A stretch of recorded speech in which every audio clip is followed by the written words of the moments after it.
દિનેશભાઈ, ખાસ કરીને આ સમગ્ર મુદ્દા ઉપર તમારો એક શબ્દ હું પકડી લઈશ, ભાટાઈ. સાહિત્યકાર, કલાકાર, પત્રકાર, કથાકાર, આ બધા કાર જેની પાછળ લાગે છે એ ક્યાંક ને ક્યાંક ઇન્ક્લુડિડ અસ, એટલે અમે પણ ક્યાંક ને ક્યાંક પોતાના ધર્મથી, પોતાની ફરજથી હટીને જે છે એ ભાટાઈ એટલે કે ચાપલુસી, એટલે કે બીજી ભાષામાં કહીએ તો, હિન્દી ભાષામાં કહીએ તો તલવે ચાટના. તો આ પરિસ્થિતિને તમે કઈ રીતે જુઓ છો? કારણ કે એક કલાકાર જ્યારે એક હકાબા ગઢવી અત્યારે વાયરલ થયા છે અને એમણે કીધું કે ખેડૂતો માટે તો હું બોલીશ, અને ખેડૂત માટે ન બોલું તો કોના માટે બોલું? તો ખરેખર કઈ રીતે જુઓ છો? અન્ય કલાકારો શા માટે સાયલેન્ટ છે અને હકાભાઈ શા માટે બોલે? હકાભાઈ ગઢવીને પહેલા તો હું કોંગ્રેસ પક્ષ વતી અભિનંદન આપું છું કે એ મરદ માણસ નીકળ્યા એમ, અને આવતા 10 દિવસમાં એ ગુજરાતમાં ગમે અહીંયા હશે ને એને ગોતીને અમે હાર પહેરાવા જવાના છે. કારણ કે સેલ્યુટ કરું છું હું અકાદાન ગઢવીને. બાકી તો તમે કીર્તિદાન હોય, એ અદાણીના ગીતો ગાય. કીર્તિદાનને શરમમાં આવી જોઈએ. સરકારની આખો મોદી ને ગાંધી નહેરુ ને ગારું દે. ઓલો રાજભા ગઢવી છે, આમ સિંહની ને એવી વાતો કરતો હોય અને આખો દિવસ મોદીની ચમચાગીરી કરતો હોય. પછી યોગેશ બોક્સા ને એના દીકરાનું નામ આદિત્ય ગઢવી, આખો દિવસ મોદી અને ભાજપ. પછી બ્રિજરાજદાન ગઢવી, આપણે એમના ફાધરનું નામ ઈસરદાન ગઢવી, જાજરમાન અને જબરજસ્ત કલાકાર. હું એમને બહુ માનું. ઈસરદાન જે હતા કલાકાર, એ જેવો કલાકાર મેં મારી લાઈફમાં જોયો નથી. એને સાંભળવાની મજા આવે. અત્યારે એના દીકરાને તો ભાન જ નથી કે શું બોલવું. હવે યાર તમે ભાજપ, તમારી કને બે ગીતાબેન રબારી અમારા અહીંયાના અમારા લોકલ જ છે, બેન છે અમારા. કચ્છી કોયલ. હા, કચ્છી કોયલ નથી, ભાજપના કોયલ છે. કેમ? આખો દિવસ ભાજપ સિવાય વાત જ નથી કરતા. કોંગ્રેસે શું બગાડ્યો તમારો? બરાબર. અને આ ગઢવીનું શું નામ કીધું તમે? ઓલા રાજભા ગઢવી. એ તો નહેરુ ગાંધી વિરુદ્ધ બોલે, રાહુલ ગાંધી વિશે એલફેલ બોલે. અરે નહેરુ ગાંધી વિશે રાજભાત અને ભાન પણ નથી. નહેરુએ તો આ દેશની આઝાદી માટે 9 વર્ષ જેલમાં રહ્યા છે. ગાંધી આ દેશને આઝાદી અપાવી છે. સોનિયા ગાંધી અને રાહુલ ગાંધીના પરિવારે બલિદાનો આપ્યા છે આ દેશ માટે. રાજભા, તું ભાટાઈ કરવાનું બંધ કરજે. અને અમને બધાને ખ્યાલ છે કે આ બધા કલાકારો છે, માયાભાઈ આહિર અમારા, બરાબર. હવે જો માયાભાઈ આહિર એટલા બધા અને ભાજપના ખોળે જ બેસેલા છે, બીવે છે. એક સેકન્ડ, માયાભાઈ હોય કે આ કીર્તિદાન હોય, રાજભા હોય કે યોગેશ બોક્સા હોય કે આ ગીતાબેન રબારી હોય, આ બધા બીવે છે ભાજપથી. શું કામ? એટલે કારણ કે રૂપિયો એટલો થઈ ગયો છે પોતાને. હકાભાઈ કીધું કે બીક 3 પ્રકારની હોય. એક જે છે મૃત્યુની બીક, એક ધંધાની બીક અને એક પ્રતિષ્ઠાની બીક. એને કીધું કે ભાઈ મારે 52 વર્ષ થઈ ગયા છે, એટલે 60 સુધી કદાચ આપણે જીવીને કઈ ફરક નથી કે મારો કોઈ ખોટો ધંધો નથી, બરાબર છે, કે મારો ધંધો બંધ કરાવી દેશે. 2 મકાન છે અને એક ભાડે આપી છે ને એકમાં હું રહું છું. અને ત્રીજી વસ્તુ પ્રતિષ્ઠાની, તો પ્રતિષ્ઠા મને પરિવાર તરફથી મળી છે. તો શું એ લોકોને પ્રતિષ્ઠાની બીક છે, ધંધાની બીક છે, કે પછી જે કોઈ બીક નથી, મૃત્યુની બીક નથી અને કોઈ બીજાની કોઈ વસ્તુની બીક નથી. એને ધંધાની બીક છે.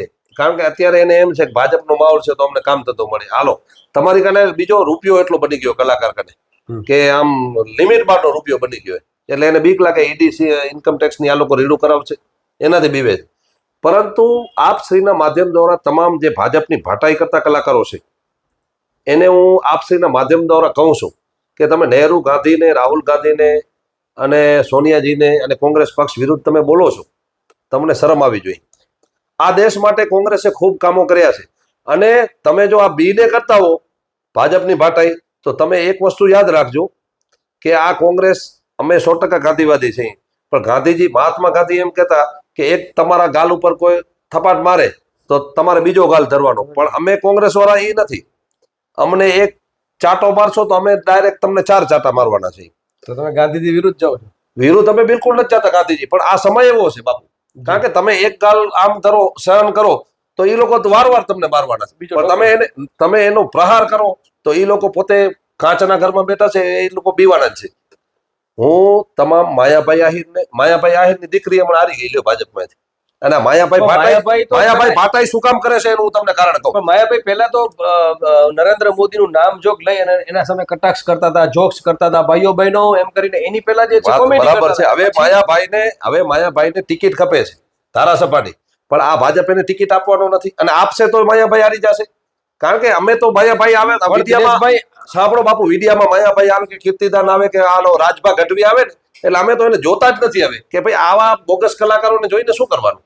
એટલે માયાભાઈ જે છે એ હોય કે કોઈ પણ કલાકારો હોય, હું જે ભાજપની ભાટાઈ કરતા તમામ કલાકારોને મીડિયાના માધ્યમથી રજૂઆત કરું છું કે તમે ઈડી ઇન્કમ ટેક્સની અને કે ભાજપથી CBI થી ડરથી તમે જો ભાટાઈ કરતા હો તો તમને હું કહું છું કે આ કોંગ્રેસ હવે એ નથી. કોંગ્રેસ કાયમ ભાજપ રહેવાની નથી. કોંગ્રેસની જ્યારે પણ સરકાર આવશે ને ત્યારે અમે તમારા ડાયરા કરાવી અને નહેરુ ગાંધીના ભજન ગવડાવશું અમે તમને. એટલે આ તમે ધ્યાનમાં રાખજો. દિનેશભાઈ, ખાસ કરીને એક આક્ષેપ થઈ રહ્યો છે, જેમ કે મીડિયા જ્યારે જાય ત્યારે હવે અમને પૂછવામાં આવે છે કે એ તો બરાબર છે પણ તમે કયા પક્ષમાંથી, એટલે અમારા માટે પ્રહાર છે. કયા પક્ષમાંથી? એટલે ભાઈ મીડિયા તો તટસ્થ, પણ છતાંય ક્યાંક ને ક્યાંક લોકો સાચા છે, સિમ્બોલ લાગ્યો છે. હવે કલાકારને પણ લોકો પૂછે છે કયા પક્ષમાંથી, શું કહેશો આપણે? કલાકારો હોય, સંતો હોય કે કથાકારો હોય કે મૌલાના હોય, એને ક્યારે રાજકારણથી પર રહેવો જોઈએ, કારણ કે એનો વ્યવસાય ટાઈપનો છે.